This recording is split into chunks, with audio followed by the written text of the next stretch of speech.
Proverbios, capítulo 1, versículo 1. Los proverbios de Salomón, hijo de David, rey de Israel. ¿Para qué son los proverbios? Verso 2. Para entender sabiduría y doctrina, que es instrucción. Para conocer razones prudentes. Para recibir el consejo de prudencia, juicio, justicia y equidad. Verso 4. ¿Para qué sirven los proverbios? Nos preguntamos.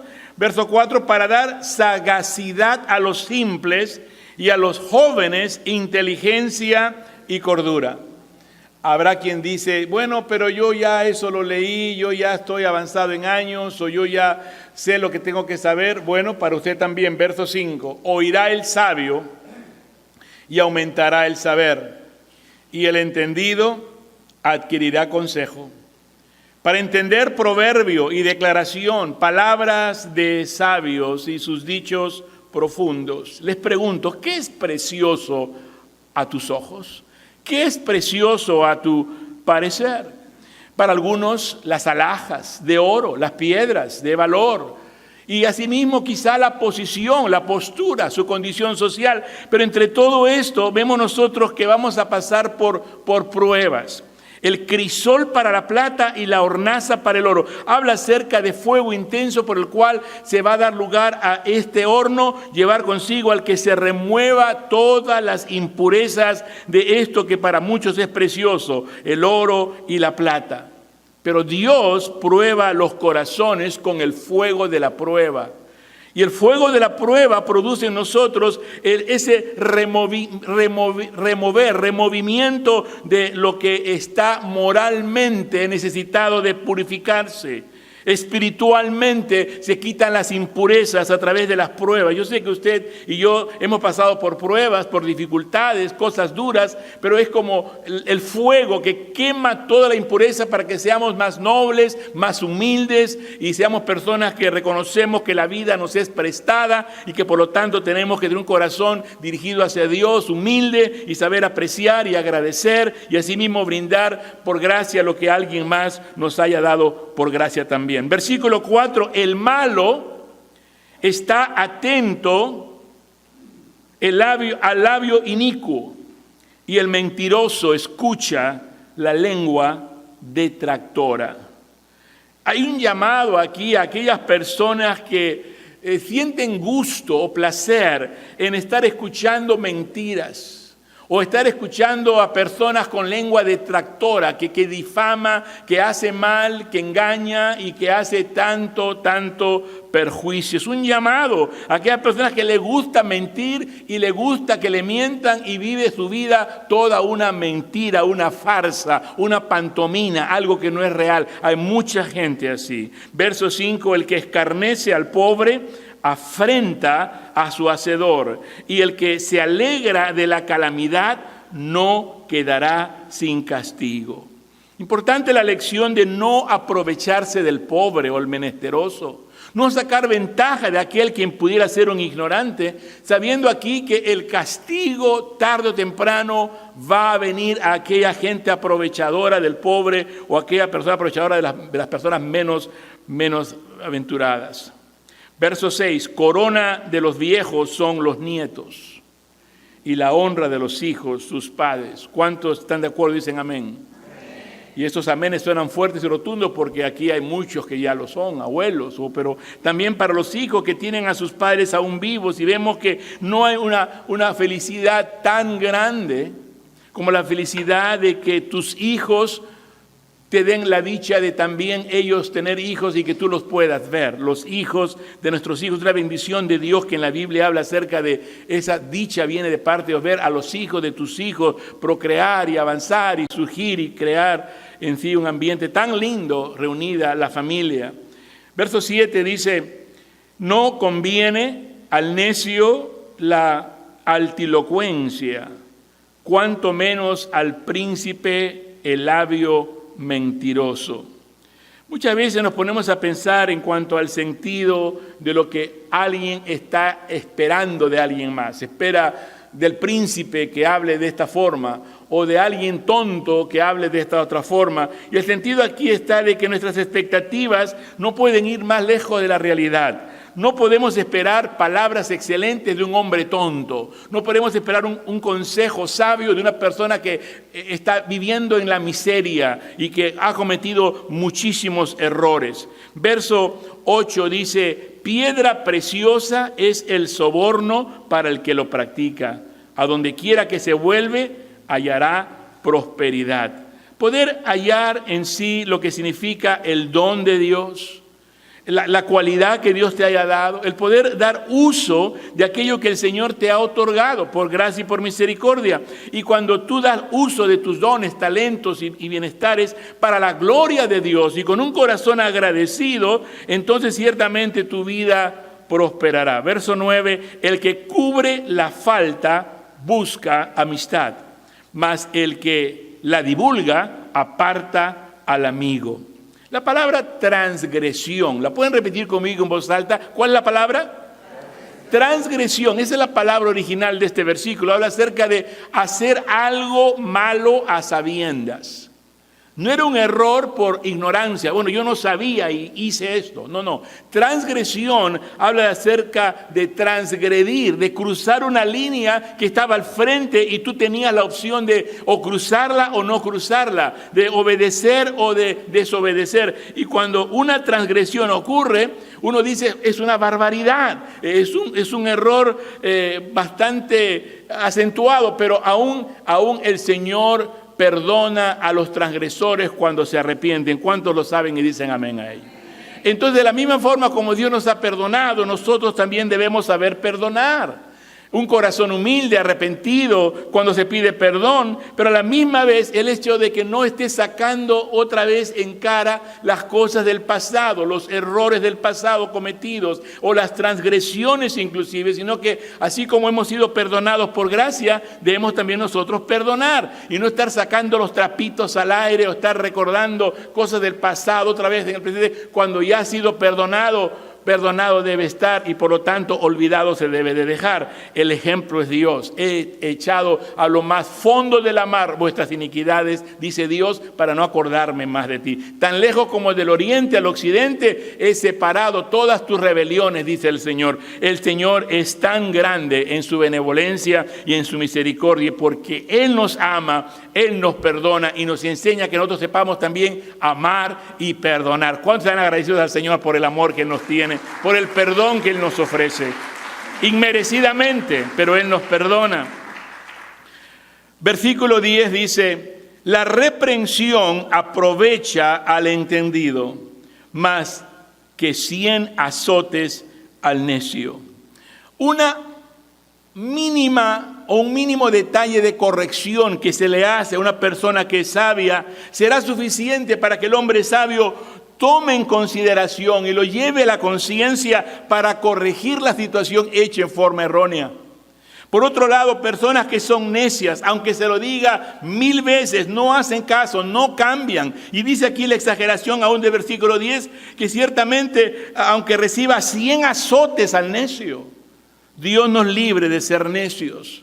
Dios nos libre de tener que pasar por escarmientos tantas veces, golpeados, trastornados, porque no hemos optado a simplemente rendirnos al Señor y aprender la lección de una vez y por todas. Versículo 11 dice: el rebelde no busca sino el mal, y mensajero cruel será enviado contra él. Ciertamente aquellos que fomentan la rebelión, que están en contra de la justicia y de aquellos que practican la justicia, tarde o temprano serán llevados a juicio donde habrá gran sufrimiento y dolor. Versículo 12, mejor es encontrarse con una osa a la cual han robado sus cachorros, y sabe a qué se refiere esto, que con un fatuo en su necedad. O sea que tú puedes imaginarte el furor de una osa a quien le han robado sus cachorros.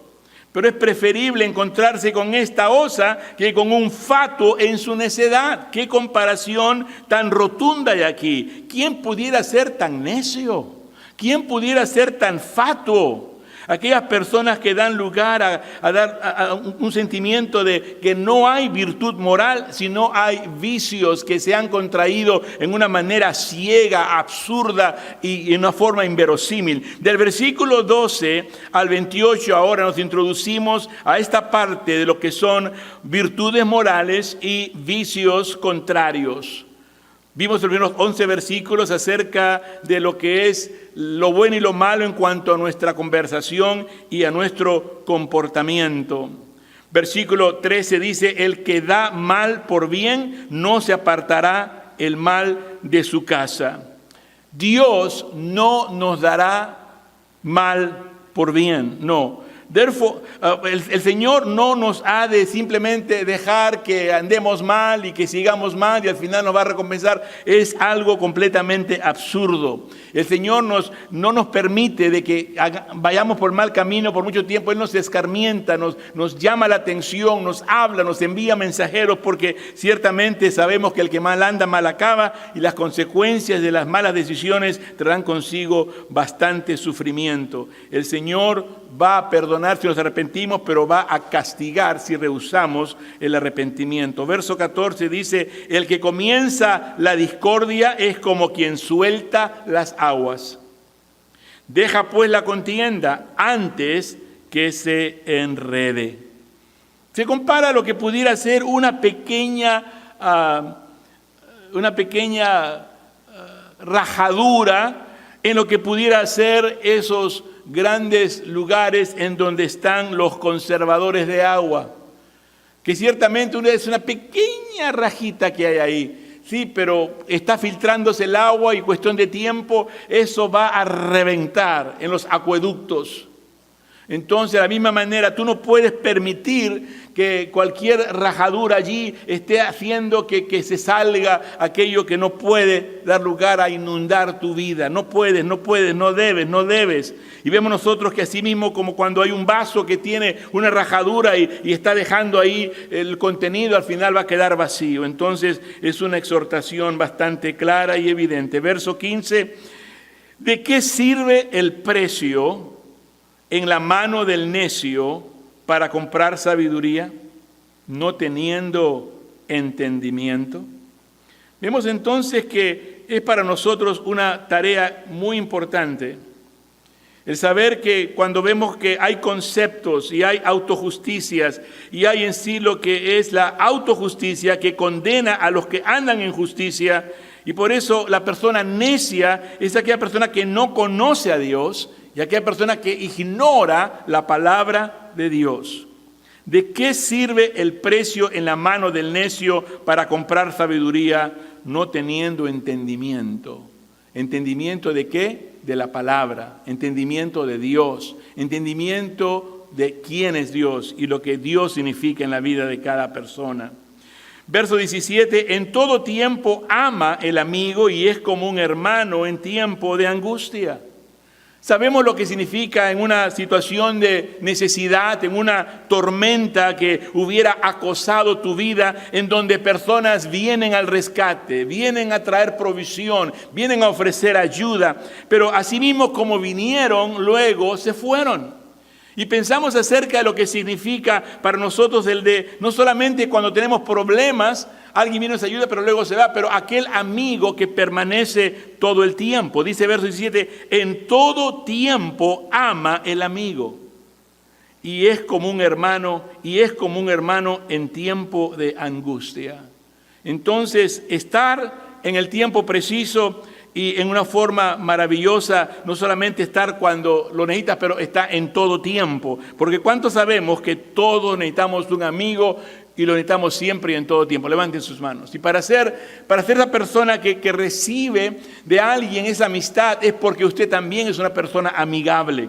Hay que ser amigable para tener amigos. No esperes solamente que las personas vengan y te favorezcan y te ayuden y sean amigables contigo si tú no estás también correspondiéndoles de la misma manera. Verso 18, el hombre falto de entendimiento presta fianzas y sale por fiador en presencia de su amigo. Vemos aquí en el versículo 18 que hay algo concerniente a la persona que es necia en meterse en asuntos de negocios que no le salen bien. Pero está el caso de aquella persona quien se va a poner en plan de querer ayudar y aunque no fue su deuda, sale en favor de la deuda de alguien más. El que ama la disputa, verso 19, ama la transgresión. Y el que abre demasiado la puerta busca su ruina. Aquí una vez más, la palabra que resalta es contienda. La repiten todos conmigo, por favor. ¿Cuál es la palabra que resalta aquí? Contienda. Y vemos que tarde o temprano, toda contienda guía hacia el pecado. Es una terrible injusticia lo que sucede el día de hoy. Pero si uno verdaderamente se arrepiente del pecado, la gracia del Señor será manifestada. ¿Lo creen ustedes, verdad? Y la manera como lograr acceso a la gracia de Dios es a través de un corazón humilde y a través de una fe salvadora. Hay quienes dirán, sí, se escucha muy bonito, de verdad que cuánto me gustaría, pero eso no me va a pasar a mí. Quizás le pasará a otros, pero decimos y hablamos así porque no tenemos la fe. Y no es solamente fe como una esperanza imaginaria, como un pensamiento de deseo, no. La fe es la certeza de lo que se espera, la convicción de lo que no se ve. Es la fe salvadora que Jesucristo nos ha dado a todos por una medida. ¿Cuántos saben lo que estoy hablando? Dios nos ha dado a todos una medida de fe. Es la fe en Jesús, es la fe en la obra redentora de Cristo. No es la fe en mí o en que las cosas van a mejorar o que fulano y mengano va al final a hacer lo que debe de hacer. Es la fe nuestra en Dios. Y es una fe salvadora, una fe que da victoria, una fe que da salvación, sanidad, restauración. Es la fe, escuchen por favor, es la fe que nos ayuda a ver lo invisible. Es la fe que nos da la experiencia de lo sobrenatural e imposible. Es la fe que nos permite a nosotros creer aún lo increíble. ¿Cuántos desean esa fe en este día? Ver lo invisible, experimentar lo imposible y creer lo increíble. Es por eso que la palabra de Dios es la que nos da el aumento voluminosamente hacia la fe. Tu corazón se fortalece, tu fe comienza a engrandecerse cuando lees la palabra, mi hermano amado. Y si tú te has dejado por los problemas y las cosas distraer con muchas cosas, vuelve hoy, retornemos a la palabra, a la lectura de la palabra, al estudio de la palabra para que logremos de ella el entendimiento que es necesario. En el versículo 26 habla pues de esta horrible injusticia. Mas, sin embargo, la gracia de Dios lo puede hacer. Conocemos el mal que se ocasiona por la anarquía, que llega a la ruina de comunidades enteras y de naciones enteras. No demos lugar más a todo aquello que va mal y que está mal encaminado. Verso 27, el que ahorra sus palabras tiene sabiduría. De espíritu prudente es el hombre entendido. ¿Quién tiene prudencia? Yo pregunto. ¿Quién ha adquirido conocimiento? ¿Y cómo lo adquieres? Hermanos, no es por inteligencia humana o capacidad de uno que fuera mayor que la del otro. Hermano, todo viene a través de estas páginas sagradas llamadas las Sagradas Escrituras, la Biblia, la palabra del Señor. ¿Cuántos dan gracias a Dios por su palabra, hermanos? Por lo tanto, es posible conocer al Señor en la dimensión de lo que significa guardar sus palabras, ahorrar sus palabras.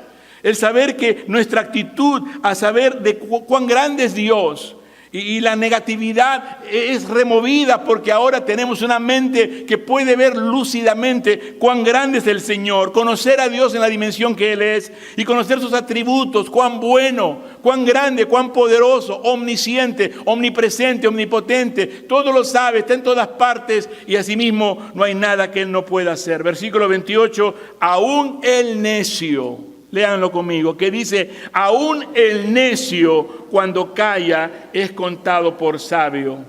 El que cierra sus labios es entendido. No hablemos por hablar. No seamos prontos en responder cualquier cosa, porque luego vamos a estarnos lamentando de haber dicho esto. ¿Cuántas veces creo nos ha sucedido a gran cantidad de nosotros, que hemos respondido, hemos reaccionado a la acción o a la palabra de alguien más y luego nos retractamos. Perdóname, no quise decir esto. La verdad no sé por qué te dije.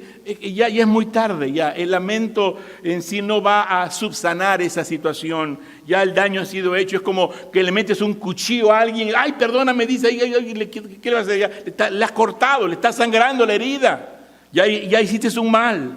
Entonces vemos que debemos de alejarnos de todo lo que traiga contención, traiga dolor, tristeza y sufrimiento, y que el Señor nos ayude a poder de Él recibir sabiduría, entendimiento y disposición para recibir de Él la salvación que se nos ofrece a todos nosotros. Pónganse de pie para orar, por favor.